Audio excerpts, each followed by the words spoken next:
Hey guys, what's up and welcome back to my channel. My name is Zoe if you are new here, and today is going to be a full coverage Friday video. Yay, yay, yay. Today I'm going to be using a foundation that has been requested since I started my full coverage Friday series.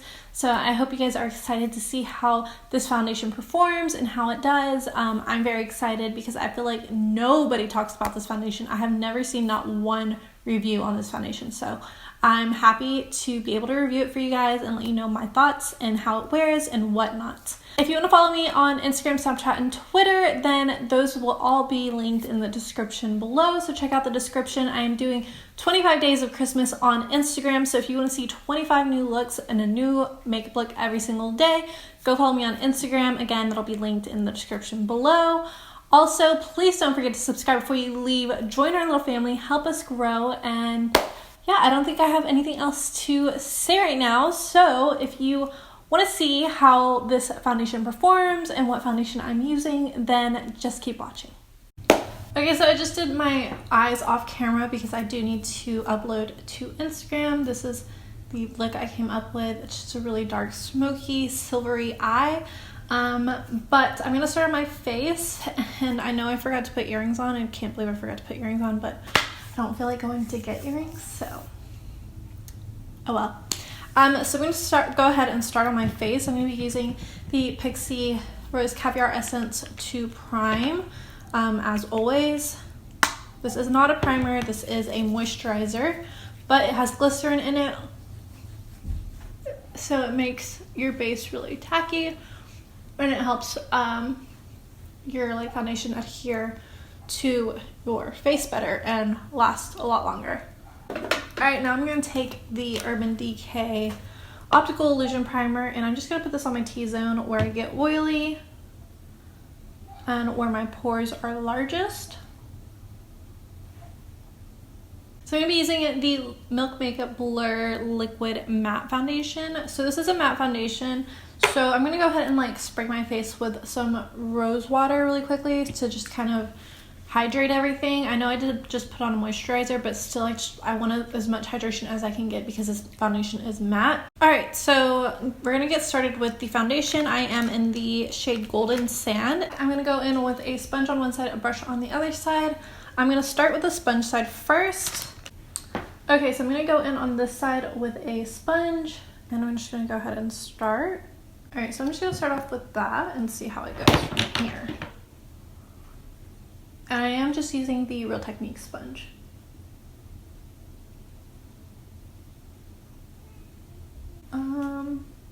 This is a little bit more sheer than other foundations. I'm gonna have to build this up, definitely, at least with the sponge side. Okay, so that's one layer on. I definitely can see a lot peeking through still with the sponge, so it didn't give me complete full coverage in the first go with a sponge. So I'm going to build it up and see how that goes, if it builds nicely, but it does look really, really good on the skin. It doesn't feel like I have anything on my skin. It's really lightweight, so I do like that. But I'm just going to build it up because I can still see everything. Okay, we'll start with that and see how well this builds. I am using really light pressure just to get the maximum coverage. That way the sponge doesn't soak up too much product.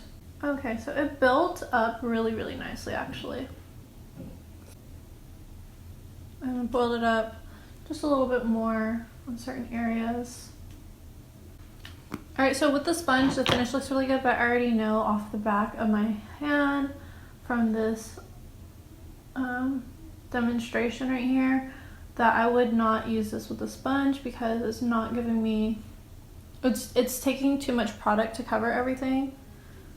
So we'll see how the brush does, but yeah, I would be wasting so much product if I used a sponge all the time with this foundation. But I'm going to go ahead and start on this side with a brush, and I'm using the MORHE M439 brush. I get so many questions, even though I tell you guys in every single video what brush this is. So many questions about what foundation brush I am using, and it is the MORHE M439 brush. It looks like this. It's just a really nice buffing brush. The bristles are nice and packed, but not so dense that they don't move. It still moves around. It's my favorite foundation brush, and it's like $13. It's amazing. All right, so I'm gonna start off with this and see where things go.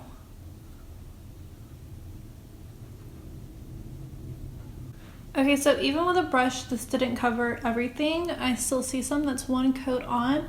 I still see some spots peeking through, but it did cover better than the sponge did. So I'm going to build it up and see if 2 coats does the job and I don't have to build it up any further.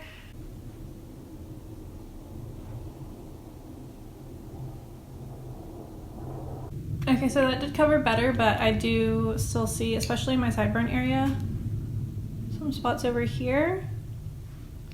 So already off the back, this just isn't full coverage enough for me. I'm using way too much product for me to want to invest in this foundation.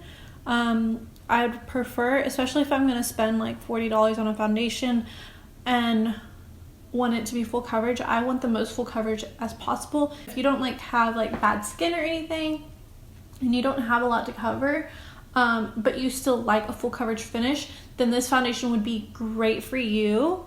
We're gonna see how well it wears throughout the day, but yeah, so if you like full coverage but you don't actually have problematic skin and you don't have a lot to cover, or you have less to cover than I do, then this foundation might be for you. But with my skin and the current condition that it's in, I don't necessarily like it for me. It's too expensive and I'm going to be wasting a lot of product with how much I'm having to apply. And yeah, that's just not something I want to do. I want, if I'm going to pay the price tag of a, you know, expensive foundation, I want it to cover fairly easily. So this isn't a foundation that I'd probably invest in myself just because I'm using too much product. All right, so there is 2 kind of 3 coats on this side. It does look really, really good on the skin. This says that it's supposed to be a matte foundation, but it's not dried down to a matte consistency. So I am probably gonna have to set it. We'll see where, I'm gonna let it sit for like a few minutes and then I'll see if it dries down matte, and I will let you know once I come back and show you everything again, whether or not I set it with some powder. But I'm gonna go ahead and give you guys a close-up of my face really quickly so you can see how the foundation is sitting on my skin. So here's a full face view. It does look really good on the skin though, I will give it that. Here is the sponge side.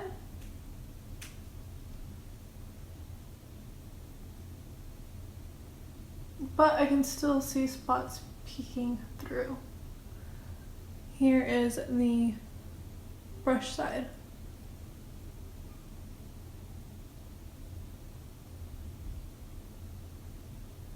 So I'm going to go ahead and finish up the rest of my makeup, and then I'll come back and give you another close-up of everything after all the rest of my makeup is on. Alright guys, so I am back and I'm completely done with all of my makeup. I will say that everything went on really well. My skin looks really, really good. It does look very airbrushed. I did end up setting it. It did almost get completely dried down, but there was just like a hair of tackiness, and I didn't feel comfortable just leaving the foundation. If you don't really mind it being just a tiny, like I mean tiny bit tacky, then you won't mind that at all and you won't have to set your face. If you have dry skin, you're really gonna like that about this foundation, is that it doesn't dry down completely matte. So it's still gonna give you a really nice finish without getting too dry on your skin. But I'm gonna give you guys a close-up of everything, let you see what it looks like on my skin, and then I will update you later on tonight. Here is a full face view.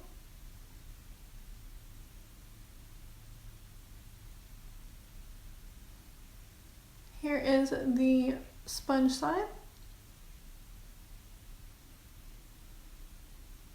Here's the brush side.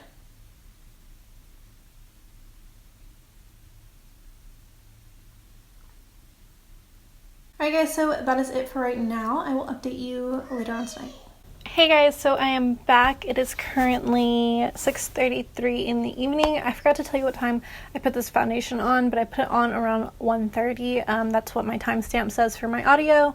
So I put it on around 1:30 in the afternoon. So I've only had this foundation on for 5 hours, but I have to take it off and get ready to go to the gym. So I'm sorry I'm not wearing this a little bit longer, but I do have some pretty good thoughts about this foundation so far.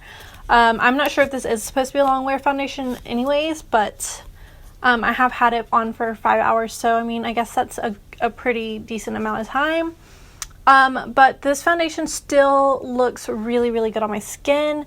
I am very impressed with how it looks, and for a matte foundation, I really, really like the finish of this. It looks so good. Like, my skin looks very blurred. The only thing I will say is that it has kind of caked up around my nose, which is usual for me because I have pretty deep nostrils, so a lot of foundations do that, so that's not a deal breaker for me. But it does still just look really, really good on my skin. So I'm going to give you guys some pointers about this foundation before I give you my close-ups. Okay, so this foundation retails for $40 at Sephora. It comes in 24 shades, which is pretty good. That's a pretty decent amount of shades. It is supposed to be full coverage, and it is for sensitive, normal, combination, and oily. Not dry necessarily, but in my opinion, when I wore it or when I put it on and didn't set it, I think it would work for dry skin.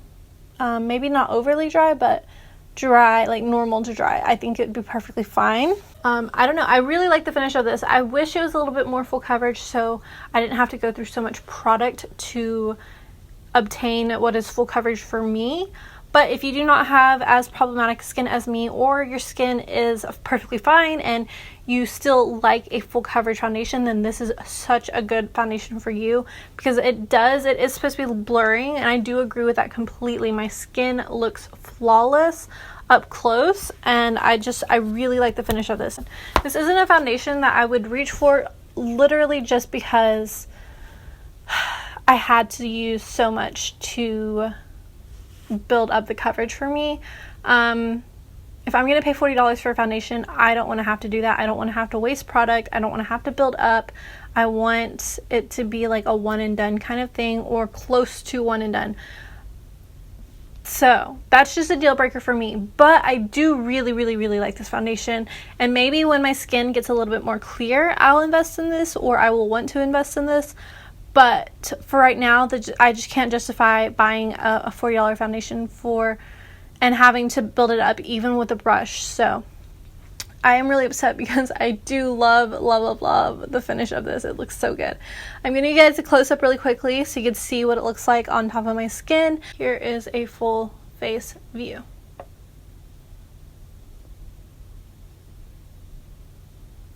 So here's the sponge side.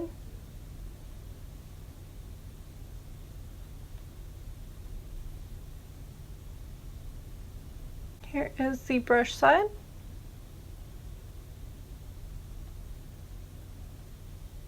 Overall, I really, really like this foundation. If you have oily skin, this is going to be a great foundation for you because it controlled my oils really, really well.